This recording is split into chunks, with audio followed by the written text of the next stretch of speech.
Muy buenas noches, ¿qué tal? Bienvenidos a Espacio Abierto. El concejal de Cultura de Narón y secretario general de Terra Galega anunciaba este fin de semana que se retiraba de primera línea política de esta decisión y de su gran carrera política. Vamos a hablar esta noche con él, con Guillermo Sánchez Fojo, que nos acompaña. Muy buenas noches y gracias por venir. Buenas noches. Este fin de semana anunciabais en la tradicional fiesta del Río de Terra Galega que te ibas de primera línea política. ¿Una decisión difícil y dura? No, foi unha decisión que levábamos pensado desde fai moito tempo. A alcaldesa, cando me propuxo ir nas listas actuales desta legislatura, lle dixen que a mitad de legislatura me debía marchar. Me debía marchar por dúas problemas. Por un problema de conciencia personal. Hai que pensar que eu fui un delegado de ACIGA en Fenosa e tamén fui un presidente do comité de Fenosa en Ferrol. E daquela, cando nos comenzábamos, tiñamos a ilusión de que a xente debía xubilarse aos 65 anos. Se eu como traballador estou pedindo que me teño que xubilar aos 65 anos, como político debo ter a mesma viabilidade como traballador, porque estuve traballando, sexa políticamente, sexa foi un ordenador, ou xendo pensando, sexa o que sexa, estuve traballando políticamente, tuve a gran sorte de estar esos anos que estuven, entonces xa lle dixen que me marchaba. Deu a casualidade que en todo isto empezou a pandemia, que estuvimos coa pandemia con unha cousa que outra e que non era o mellor tempo propicio para trocar. Se acabou a pandemia e xa estaba acabando os 65 anos, dixen non vou cumprir a palabra, de feito non a cumplín, porque xa teño 66, pero bueno, dixen hai que marcharse, me pidira aí atrás que esperara 2 meses e xa pasaron esos 2 meses e dixen, jefa, hai que irse, que hai que irse, que ademais hai unha cousa que si te das conta e é que 35 anos en política, pero encima dos que tiñas, xa tes 66, non eres a mesma persoa pensando que os rapaces novos que temos un guño dentro do partido, porque esos andan con unha velocidade bestial no pensamento, no traballo, e ti xa che costa máis, che costa as costas, subir pouco a pouco, entonces non. Eso puede ser, pero el bagaje de toda una vida también es un aspecto muy importante. Sí, o único que che vale para dicirles tranquilos, ao cougale, pero o resto se va, non. Eu creo que nos chegou o momento, a mí me gustaba antes, porque ademais, si hai que pensar que estuve 35 anos e 3 meses, estuve 35 anos con a sorte de gobernar e seguir facendo Narón, que eso é importante. Entón, a persoa que veña, pois, aínda que sei que vai estar 8 ou 9 meses agora preparándose, pero queiras ou non, é unha experiencia que vai tendo e para as próximas, que eu creo que vamos a seguir gañando e que vai seguir sendo Marián alcaldesa, pois xa ten unha persoa que tamén non hai que enseñala de novo, porque sempre o dixen que é moi difícil ser concelleiro, e cando digo ser concelleiro no goberno, digo no goberno, con todos os respetos aos concelleiros da oposición, pero ti cando estás gobernando tes un proxecto, veis baixo un paraguas de proxecto político. Cando ti queres desenrolar ese proxecto, chegas a un concello e chegas de fora. Entonces, quero freír patacas. Poño este exemplo que é así, vou a freír as patacas. Pero para o fritido das patacas, me vai a decir a sartén, pero tens que botarlle aceite, non tens que botarlle aceite de oliva, tens que botarlle aceite de o que sexa, de coco o que sexa. E isto quero dicir que o que pasa, ti tens o proxecto, pero cando chegas, o secretario, a interventora, che van a decir, mira, para facer eso tens que seguir este camiño. E entón, o que se podía convertir en 3 días, claro, se ten que convertir en máis tempo e de xeito distinto, porque unha cousa é ti ter o proxecto que queres facer e outro que é como administrativamente desenrola ese proxecto. E iso é moi bon porque vas preparando a xente, como cando che dicen que non hai cartos, pero cando sei habilitación de decreto. Entón, cando ti que te dicen que hai habilitación de decreto, dices, e esa palabra que é? E entón, claro, sabes que cando hagas orzamentos, o orzamento che sobrou cartos, dai vas a ter as partidas para reflectir despois se has gastado máis ou menos. Por iso creo que é bon, porque a muller que me vai, a máis que é unha muller, Olga Meneiros, nova tamén, é positivo e que se vaya máis ou menos pois, adaptando á vida municipal. Comentabas que te retiras de primera línea política, pero vas a irte del todo ou vas a estar aí presente? No, a ver, eu acordo que teño con o partido e que vou a ser secretario xeral. Nos toca facer o congreso, nos tocaba facelo aproximadamente no mes de maio, pero no mes de maio a nivel Galicia é moi difícil porque en maio son as eleccións.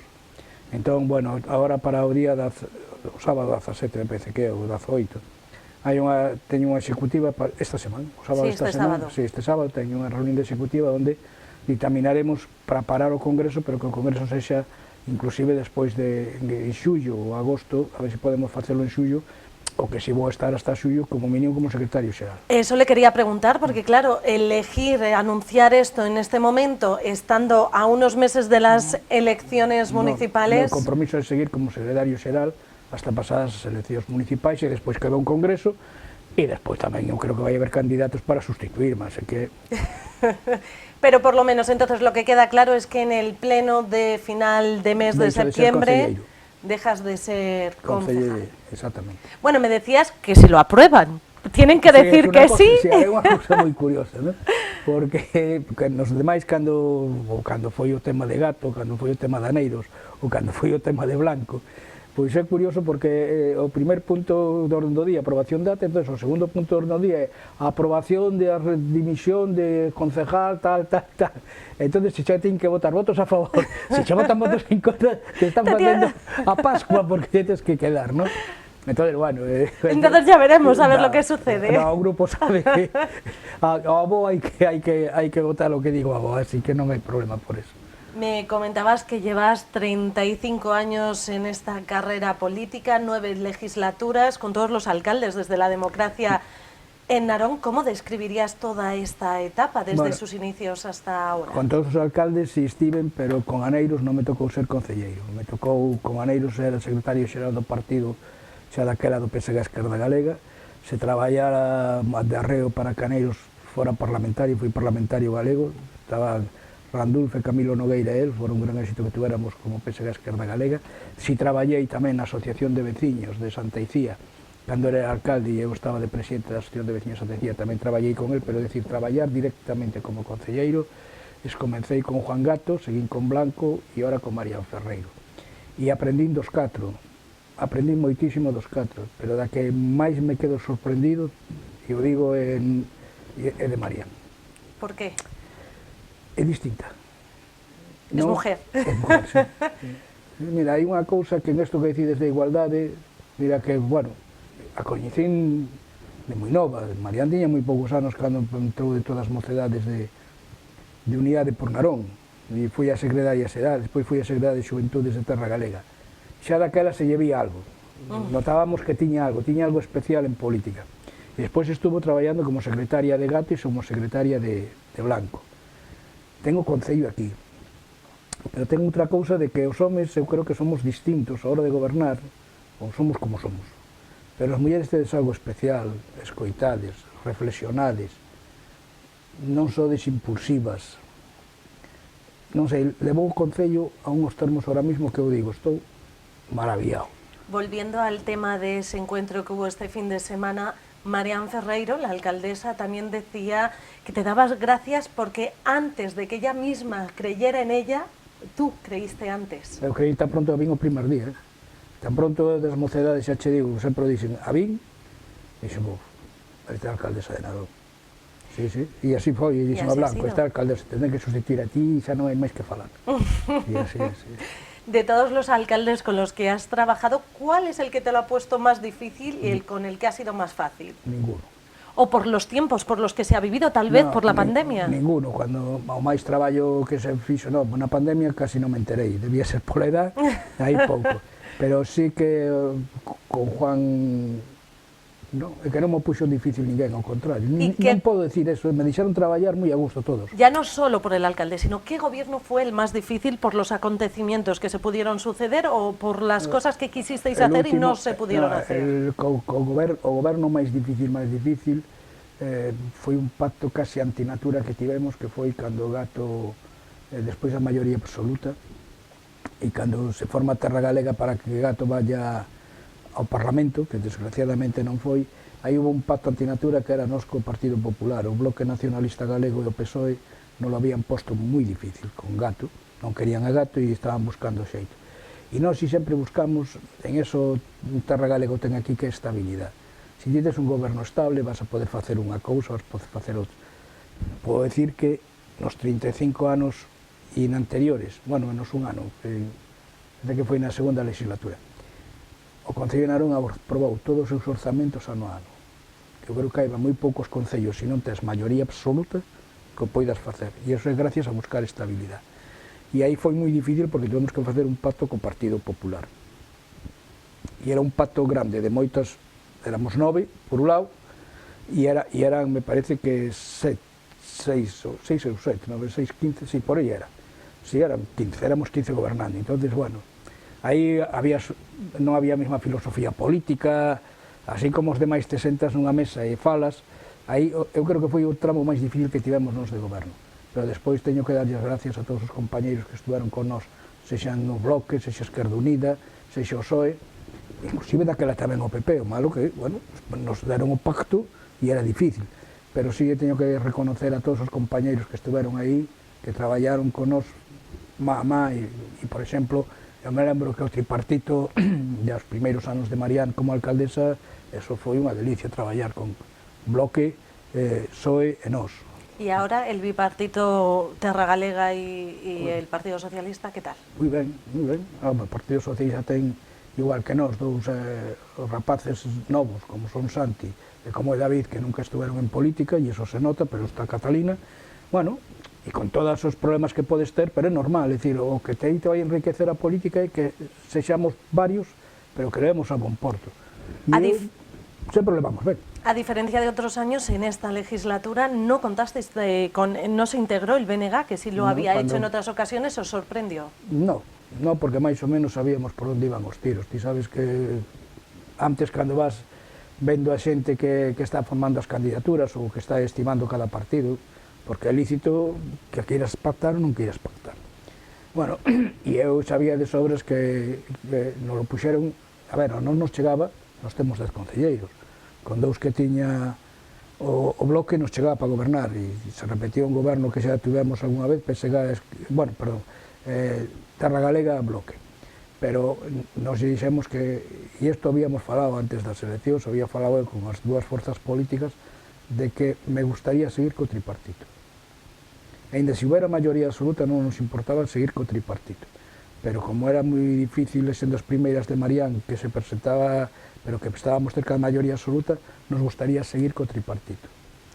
O Bloque dixo que se queríamos era con eles ou non. Nos habíamos dado a palabra eso e entendimos que é perfectamente viable que non quixeran pactar, pero bueno, ainda así se está traballando no Concello, creo que ben. De estos años en la política, ¿qué es lo que has aprendido? ¿Qué es lo que más te ha marcado? Es muy difícil decir una cosa. Sabes que la gente, las persoas.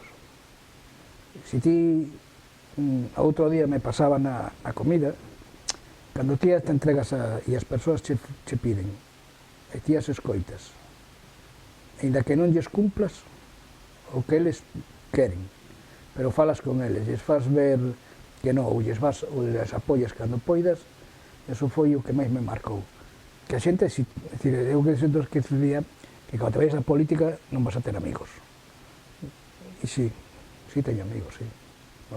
Outro día e por aí, sí, nin que había amigos. E iso para mí foi máis importante en todos estes anos. De todos estos años, ¿cuál fue el momento más importante? O día que inauguramos o Concello novo. Sí, foi algo bof. Me encargaron a min, estaba encargado de toda a coordinación, de que unha vez era estaba o edificio, había que facer o Concello, bueno, a primer pleno, inauguración, unha cousa e outra, e aí foi ver a xente, mira que estuveron varios días, que puxemos unha semana para que a xente visitara o Concello, eu se iba explicando o que era, e aí foi ver a xente, a ilusión da xente, creerse na Leonesa. Eso foi o día máis feliz, xunto co Pazo, pero o día do Concello foi moi grande para nós porque acertamos que había que cambiar ese Concello, porque que nos quedaba aquela casiña moi pequena, e despois a xente, como visitaba o Concello, a alegría que tiña, ver a cara de felicidade, eso foi moi positivo para mí. Y por contra, ¿cuál fue el peor de los momentos en política? En política foi un tema personal. Política, eu teño unha memoria moi rápida. O malo o esquezo. Eso es bueno, lo importante. Sí, ser humano yo creo que es lo necesario para seguir. Tamén pasa unha cosa, en 35 anos, se un ano non eres capaz de facelo, malo será que non sexas o ano seguinte, non? Pero foi o tema personal que foi cando finou unha compañeira nosa que era Manoli, coa que empezamos, ela empezou na seguinte, eu vim na terceira, ela viñera na cuarta, e compartíamos moito acción social, estaba, bueno, involucrado coas mulleres, coa igualdade, se empezaba daquela, que traballou esa muller, e era algo especial, era muller. E aí nos morreu dun accidente, se caeu por as escadas de súa casa, e ese foi un momento moi duro, pero moi duro, moi duro, moi duro. Cambio en política, non, porque si non faço así unha cousa, bueno, cando tes tanto... Has tenido mucho tiempo, claro, para poderlo llevar. Non o fago aquí, pero vamos a intentar facelo por, como che digo, se che dicen, este non é o camiño a seguir, pois o buscas para facelo por outro lado, entonces non houve problema. Durante estas legislaturas has tocado casi todas las áreas del gobierno, ¿con cuál te quedas? Deportes. Sin lugar a dudas, ¿no lo has pensado ni un momento? Foron 17 anos, de 35 estuve en 17. Cando chegamos non había nada. Nada, había o tenis de mesa que tiñamos en Santa Icía e os clubs de fútbol que estaban por aí, o Val, o San Mateo, o Estrella, o Eclipse. E se comenzou, e comenzamos, mires, comenzou, me acordo, se me lembro sempre, que collín a Toimil, que era o que tiñamos de coordinador, que ele pensaba que eu, cando iba a ser concelleiro de deportes, non iba a seguir con ele, senón ven pa aquí, que era un técnico de deportes, unha cousa que quería facer eu, pero me fai falta un técnico que... E entón dixemos, oye, yo veía los cativos que non había, tú ibas a un colexio, nos colexios non había educación física ni nada. Entón collímos monitores e os puxíamos en cada colexio público, os pagamos nós. E en horario lectivo, tenía unha hora que era de educación física, pagábamos nós os monitores. E lles decíamos aos monitores que había que crear as escolas de atletismo, para que foran polas tardes, se cobraría un precio módico, non sei se eran 10 pesetas ou algo así. ¿Esto de qué años era? Claro, porque es que yo no concibo que no hubiera 88, deporte. Estou falando 88, Claro, el 88 cuando nací yo, claro, o sea que... Estou falando no 87, que na piscina había unha soa piscina en Narón, bueno, siga habendo unha nada máis, pero unha área libre que era en Xuvia, que facía un frío que eu non sei como nos congelaban os rapaces ali, porque pegaba o nordés aquelo, era un frío bestial, e tiñamos esa piscina nada máis, pero o resto non había nin pistas de atletismo, non había absolutamente nada. E empezamos con eso e empezamos despois con a psicomotricidade, tamén pagando nosos monitores para que os rapaces raparigos de 5 anos empezaran a ter unha flexibilidade, unha cosa. E iso foi pagado con cartos do propio Concello. E pedimos a Xunta encartada, hombre, se os facedes vos, e aí empezamos as escolas. E de non haber eso, dende los 6, 7 primeiros anos se chegaron a ter 15 especialidades deportivas distintas. A Gala do Deporte de Narón, que é a máis famosa que pode existir en todos os lados. Aquí vendiendo, ¿cómo no? No, empezou no segundo ano, empezamos porque xa facía atletismo, xa tiñamos tenis de mesa, empezábamos un pouco co baloncesto. ¿Y estas galas se hacían anteriormente también en otros ayuntamientos o fue Narón uno de los primeros en hacerlo? Hubo algo parecido en Ferrol. En Ferrol había unha cousa do banco, non me acordo de que banco era, que se facía así como un acto deportivo, pero en ningún concello había gala do deporte. Me acordo que Tedio Carreras, unha cousa ou outra, cando viñeron se quedaron asombrados. Claro, porque non se sabía a dinámica deportiva de tanta xente que practicábamos. Es igual que son 36 especialidades, algunhas son de fora. Pero cando tiñamos 17 especialidades, cando en ningún concello había 17 especialidades en escolas do concello, pois claro, eso marcou moito. E eso, queiras ou non, ao equipo, que teño que darlle as gracias a Rafael Flores, teño que darlle as gracias a Trimil, pero lle teño que dar as gracias, sobre todo, aos pais dos rapaces. Que lo permitieron. Que lo permitieron e que se nos... Hubo que crear clubs. E tamén participaron, ayudaron a crear clubs. Eu me acordo que o primer día que collín, pero moi malo, porque había que participar, eran os consellos, a Xunta facía o que era o campeonato escolar de atletismo a cousa outra. Pero os de Narón, que eran casi todos no FEAL, tiñan que ir co nombre da ría. Entón a ría queda non sei que, non sei canto. E pero como que a ría queda? Si todos son do FEAL. Collín a pais e xe, eu non pago para que leven os que non son os nosos, hai que facer o equipo de atletismo. E con Lamas, bueno, con Polo, con moita xente, se comenzou así o que foi equipo de atletismo. Sabes que nunca mirei o color político de ninguén que me axudara. O que dicía, métete no allo, ti fai o que queires, pero métete no allo, vamos a tirar a por isto adiante, e así foi. Yo creo que eso es lo importante, ¿no? Esa unión independientemente del color, porque cuando uno tiene un mismo fin, lo que quiere... Creamos o Padroado de Deportes. Mira, me lembro unha vez que perdí unha votación. nos decíamos que non podíamos estar nas escolas de natación, e eu era partidario de que non tiñan que estar os pais. Porque eu estaba vendo, cando ibas a un partido de fútbol, que non tes idea de fútbol o pai, o anai, non sei que, e pasa aquel e pasa outro, te estás metendo nunha maneira e unha estrutura de xogo que é deportiva, que non é, porque ti cando vas á escola de teu rapaz non estás ti vendo se o profesor, bueno. Entón, eu dixen que non quería, xa tiñamos a piscina de Narón, aclimatizada, dixen, non quero os pais aí. Eso debió ser duro. Claro, a ver, que eso no sentó muy bien. Te voy a contar como foi, dixen, non quero os pais aí, entón, vamos ao padroado, no padroado están os representantes, votan e perdo a votación. Me calei a boca, perdín a votación, dixen, Guillermo, hai que estar máis atento a estas cousas. Entón, bueno, pues que vayan os pais a ver os cativos nas horas lectivas da piscina. Porque para a xente de fora, iban, sempre deixamos que foran vendo a evolución do rapaz, me parece que se sigue facendo 2 días ao mes, ao último mes de mes, se lle abría o trimestre para que foran a ver como era a evolución de seu fillo, para iso pagaba, non? Pero me fixo moita gracia, o mes de estar os pais de natación vendo os rapaces, me chega o de natación, Gilberto, meu amigo Gilberto, me dice, hai que volver a votar. E digo, porque isto non aguanta ninguén. Claro, porque despois tiñas, mira, le hace máis caso al niño do mi vecino que a mi vecino. Un problema, tenías un problema. Tenía un problema, é do club, se o club quere, claro, e ao final, eu estou de acordo que a democracia sí, pero a democratitis é moita. E eso sí me lembrarei que dixen, perdí unha votación, pero non volvo a perdela máis. Ao final a gañei, pero bueno. Pero despois se deron conta porque eu veía, porque estabas vendo no deporte que é normal, que somos pais, e temos en noso fillo sempre que temos que é a figura principal. Pero bueno, pero sí que hai cousas que se iban suliñando aí que ben, pero foi a máis bonita. Tamén foi bonito crear o Space, e foi moi bonito, pero bueno, isto cando era jefe de personal. Cando fui un delegado de personal, tratar co comité, poder pensar que eu viña de ser delegado sindical, e era presidente do comité de Fenosa, e era jefe de personal en Concello. Entonces, madre mía, viña de unha reunión 5 minutos aquí, outros 5 minutos tiña que cambiar o coco, non? E bueno, sempre me acordei que un día o jefe de Fenosa foi ao Concello, porque estábamos mirando por culpa de instalar o que eran os transformadores nos edificios, que es para que, bueno, chegare un convenio con Gata, non sei que, e eu tiña que estar en esa reunión. Pero en esa reunión eu tiña reunión co comité de Narón. Pero antes había tido reunión con él en Fenosa polo comité de Fenosa con él. Entonces, vaya lío! O sea, un lío criminal. Entonces, eu cheguei tarde a reunión que tiña o alcalde de Narón, Juan Gato, con este home, con o director de Fenosa. E chego tarde e me ve e me dice, é ti aquí? Eu, chaval, ya podes dar, é ti aquí? E dice Gato, no, es que tuve una reunión este delegado de personal, y tuve una reunión, ¿cómo? ¿Tú eres delegado de personal? Sí. Y le dice, ¿y tú cómo que les dices? Porque ahora me estuviste llamando la atención aquí. ¿Tú qué les dices a esa gente? Lo que me dices tú.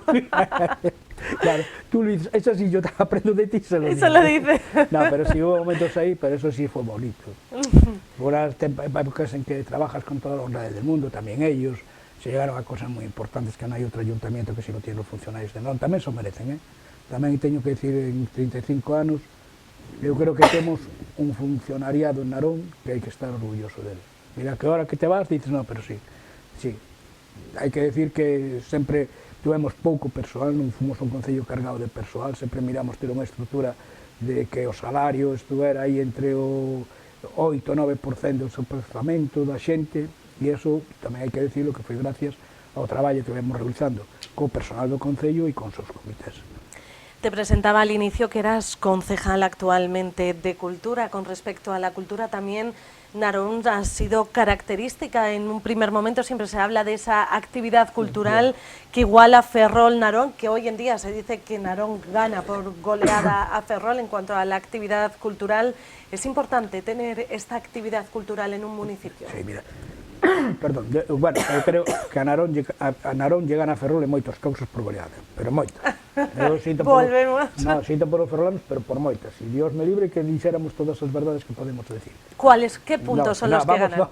Ahora me vou a sacar a boca, pero sí. Pero mira, perdón, estamos los dos. Hai tres cousas que eu creo que Narón se distingue do resto da comarca e de moitos concellos de Galicia, que é o deporte, a cultura e a actividade social das persoas. Fomos o único concello de Galicia, porque non vestíamos de azul ni vestíamos color rosa, de que tiñamos 3 colexios infantiles pagados por nós, feitos por nós, e dirixidos por nós. Nin Galiña Azul, nin cousas destas. Somos un concello que máis invirte, estou de acordo que hai unha parte que paga o goberno do Estado, outra parte que paga a Xunta, pero que máis invirte nas persoas, e cando quero decir nas persoas son a atención á terceira edad, os locales sociales, centros de día, atención ás persoas maiores, as escolas de música, as escolas de gaita, de danza, todas as escolas do Padroado da Cultura, que agora tamén hai para xente maior, e as escolas deportivas. E a cultura foi sempre un pilar noso, porque sempre entendimos a cultura como era o povo, enseñarlle ao povo, e inclusive nos costan moitos cartos. Nos cando creamos o Padroado da Cultura, sabíamos que era un ente que tiñamos aí, que tiñamos que apostar por ele e que íbamos a poñer moitos cartos, e así o fixemos. E ese é o gran, bueno, foi o primeiro tamén, estandarte de Narón a cultura, porque as obras de teatro, os actores, de empezar nos coa escola de teatro nosa, e porque sempre traballamos nos tres pilares básicos. Pois mira, obras se fai calquera. Obras se fai calquera. Ti cando tens que facer un bache, hai que remañar o bache. Bueno, pois eso vas facer. E cando hai que poñer unha carretera, ti tens que facer unha estrada. Farás máis bonita, menos bonita.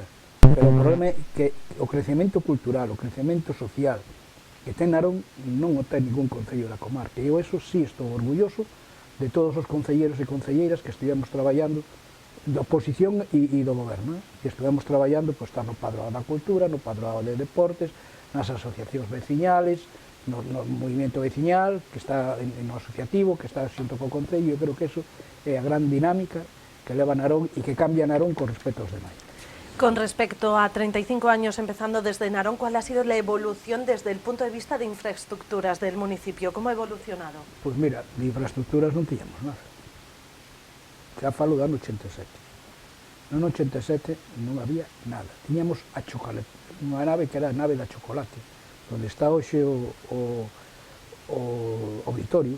Ali había unha nave de chocolate que era onde se facían as cousas. Unha nave ben, que ali se facían, onde está o concello mismo, onde está a casa bonita de... Ali era a única infraestructura que había. Non había infraestructura deportiva, non había pabellóns, non había pistas polideportivas, non había locais sociais, non había nada. Ahora, primeiro foi crear os locais sociales para que a xente tivera un sitio onde reunirse parroquialmente, despois foi facer as pistas parroquiais, despois foi facer as pistas cubertas, despois foi facer as piscinas, facer o campo de fútbol de atletismo, aos campos de fútbol das parroquias, que foi o último sempre que fixemos, porque entendíamos que primeiro eran máis deportes, poñer esa erva artificial, comprar patrimonio, que non había patrimonio, facer o concello, o que é a Gándara con o Deón e toda a súa estrutura, e que a veces cando pensas, digo, moito se ten feito. Y mucho ha crecido Narón. Moito, moito. Ten conta que y muchos ferrolanos que se van para Narón. É que onde van a vivir mellor. Esa pregunta eu digo porque, mira, eu traballei en Fenosa, Ferrol. Estudiei en Ferrol. Entonces, o Narón era ali tal. Entonces, cando vías isto, e cando fui un concelleiro, me acordarei de estadística, decía, Narón ten que ter máis habitantes dos que ten. Temos que ter máis habitantes dos que temos. Cando é un censo, se nos podemos a traballar e pasamos de, non quero mentir se eran 27 ou 28, vamos, en esta vamos a poñer 28. E hai que ter temos que ter moito máis habitantes porque isto non nos dá.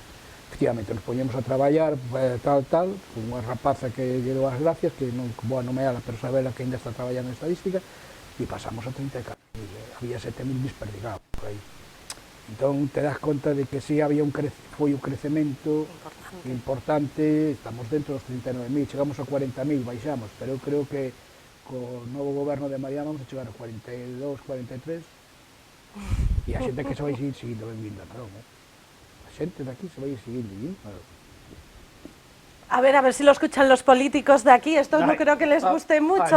Me igual, que eu teño que defender o meu a capa e espada, Narón para mí é a capa e espada que teño que defender. Defendería a comarca de Trasancos, igual, pero bueno. Pero si hai na comarca de Trasancos, a capital da terra de Trasancos, por lei, es Narón. Así que... Para finalizar esta entrevista, ¿ahora qué? ¿Termina el pleno de septiembre? ¿Tienes pensado dedicarte a algo de ocio que te haya gustado y que no hayas podido hacer? No, ahora me estou labrando. Me dediquei era un fumador en Pedernil, coa pandemia, gracias á pandemia me quitei de fumar. Oye, mira, algo bueno tiene. Empecé a pasear, a camiño, todo o mundo me por aí. Muy delgado estás, sí que es cierto. Antes estaba máis gordiño, era máis bolito, era máis pequeno, pero bueno. E entonces ahora, bueno, sí, estou camiñando moitísimo, tamén pola playa, por un lado por outro, me quero presentar aí unhas probas que vai haber en Narón de camiñar, a ver se consigo... Qué susto, parecía que me ibas a hacer una triatlón o algo así, digo, madre mía. Parecido, pero bueno, e aí ando, despois, bueno, me dedicarei un pouco a pesca, e se non me queda sempre o recurso do xubilado. Mirar as obras e criticar o concello. Pues estaría encantada, Marián, de eso, de escucharte. No, porque de escuchar, mira, é que aquel camiño, é que aquel... No, por favor, no, eso xa sempre uí, e non vou estar mirando as obras, para eso xa hai uns técnicos que as teñen que mirar. Guillermo Sánchez Fojo, ha sido un placer tenerte esta noche en este espacio abierto, muy interesante de todos estos años, pues labrando, creando un Narón diferente. Gracias por la entrevista. Muchas gracias a vos. Y también gracias a todos ustedes por estar ahí al otro lado del televisor. Les recuerdo que nos pueden seguir a través de nuestra página web, en las redes sociales o en el canal a la carta de YouTube. Que pasen una feliz noche.